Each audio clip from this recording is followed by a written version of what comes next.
नमस्कार, स्वागत है आपका। मैं हूं आपके साथ प्रिया पांडे। आज का हमारा विषय है महिलाओं के प्रति महात्मा गांधी के विचार।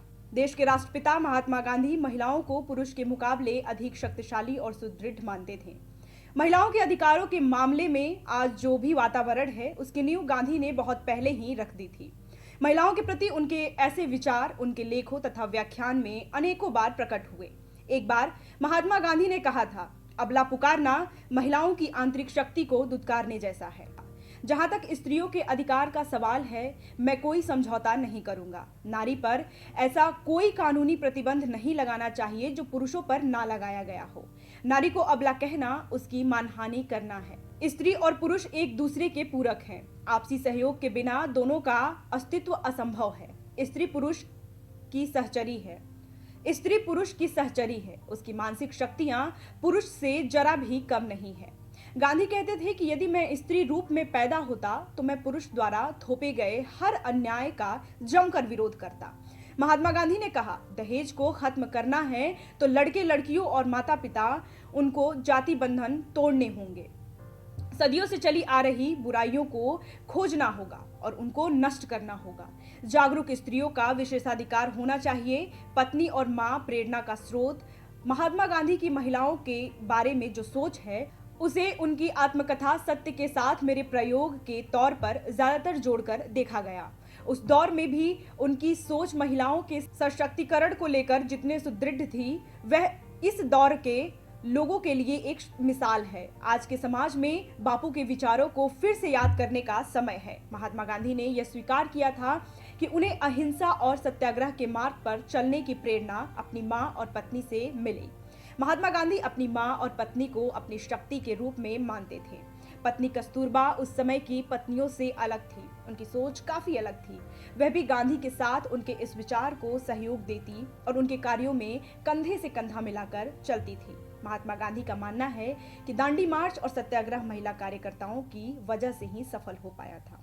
महिलाओं और समाज के प्रति अगर महात्मा गांधी की सोच को लेकर हम बातचीत करें तो गांधी महिलाओं को सशक्तिकरण का विषय नहीं बनाना चाहते थे, बल्कि उनका मानना था कि महिलाएं स्वयं इतने सबल हैं कि खुद का ही नहीं बल्कि संपूर्ण मानव जाति के कल्याण में महत्वपूर्ण भूमिका निभा सकती हैं। उनका कहना था कि अगर महिलाओं को आजाद होना है तो उन्हें निडर बनना होगा। परिवार और समाज के बंधनों को तोड़ते हुए थोपे गए अन्याय का विरोध करना होगा और यही ताकत उन्हें जुल्मों से मुक्ति दिला सकती है, समाज में एक नई पहचान बनाने की हिम्मत दे सकती है। महात्मा गांधी के भाषणों में कई बार कहा गया है कि जिन्हें हम अबला मानते हैं वह अगर सबला बन जाए तो हर असहाय शक्तिशाली हो जाए। शिक्षा को आधार बनाना होगा। उस समय महिलाओं का औसत जीवन काल सिर्फ 27 से 30 साल तक होता था। उस समय डिलीवरी के बाद अक्सर महिलाओं की मौत हो जाती थी। महिलाओं की शिक्षा का स्तर भी केवल 2% था। उस समय पर्दा प्रथा भी चलन में थी। महिलाओं को किसी भी पुरुष के सामने पर्दे में रहने का रिवाज था। साथ ही अकेले बाहर जाने की मनाही थी। गांधी ने महसूस किया कि जब तक महिलाओं को इन बंधनों से मुक्त ना किया जाए, जब तक उन्हें शिक्षित ना किया जाए, तब तक हमारा समाज प्रगति नहीं कर सकता। इसलिए उन्होंने अपने भाषणों और कार्य में हमेशा महिलाओं को महत्वपूर्ण स्थान दिया और देश की प्रगति में महिलाओं को अहम भूमिका निभाने के लिए सदैव प्रेरित करते रहे। महात्मा गांधी ने महिलाओं की छवि को बदलने के लिए व्यापक प्रयास किए। उनका कहना था कि महिलाएं पुरुषों के हाथ का खिलौना नहीं है और न ही उनके प्रतिद्वंदी हैं।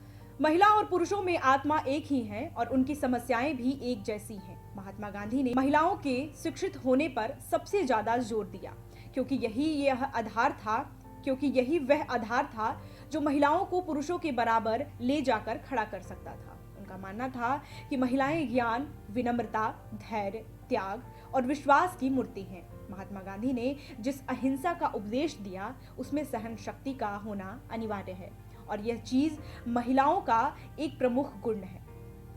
गांधी ने द्रौपदी, सावित्री और दमयंती जैसे रोल मॉडल्स का जिक्र करके लोगों को बताया कि महिलाएं कभी कमजोर नहीं हो सकती। महिला नेतृत्व का समर्थन महात्मा गांधी ने कांग्रेस की महिला नेतृत्व को प्रोत्साहन दिया और हर आंदोलन में उनकी सक्रिय भागीदारी सुनिश्चित की। वर्ष 1921 में जब महिलाओं के मतदान का मुद्दा उठाया गया था तो महात्मा गांधी ने इसका भरपूर समर्थन किया। 2 मई 1936 के हरिजन में भी गांधी ने देश की शिक्षा पर अपना दृष्टिकोण व्यक्त करते हुए स्पष्ट रूप से यह विचार सामने रखा कि स्त्री इतनी सशक्त हो जाए कि अपने पति को भी न कहने में संकोच ना करे। गांधी के विचार में महिलाओं को अपने अधिकारों और कर्तव्यों का ज्ञान होना चाहिए और उन्हें सशक्त बनाना है तो इसकी पहल परिवार से ही करनी होगी। गलत बातों को जब तक वह सहेगी उसके साथ जुल्म होता रहेगा। गांधी ने कहा था, जिस दिन एक महिला रात में सड़कों पर स्वतंत्र रूप से चलने लगेगी उस दिन हम कह सकते हैं कि भारत ने स्वतंत्रता हासिल कर ली है। बहुत धन्यवाद।